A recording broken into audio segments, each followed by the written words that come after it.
Here is another really common comment I got on my video about the new tipping bill that is coming into effect in the UK on the 1st of October.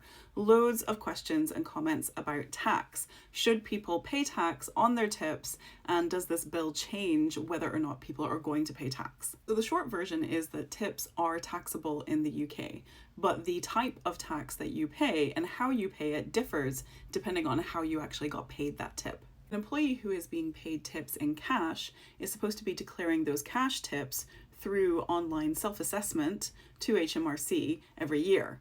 And in that case, you would pay your PAYE, but you would not be paying a national insurance contribution.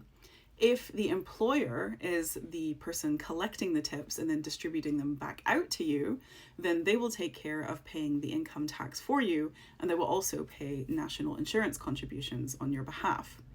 But if you are using a Tronc, which is one of these organizations that looks after how tips are allocated, making sure that it's all organized, making sure it's above board, led by a Tronc master, then that also has income tax paid on it, but you don't pay national insurance for that.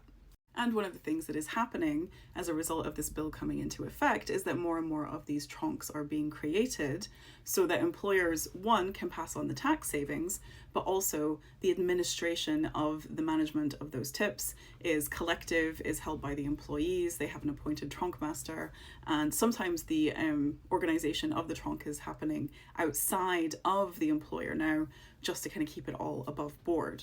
By the way, apologies if I have completely mispronounce that word. So if you are working with tips and your employer is making changes as a result of the new bill coming through, you should expect to see national insurance and income tax being deducted from anything that the employer collects on your behalf, unless it's going through one of these Troncs, in which case you would only be a PAYE. And I will leave the cash part completely out of it. Some people declare, some people don't declare, but according to HM Revenue and Customs, those should also be taxed.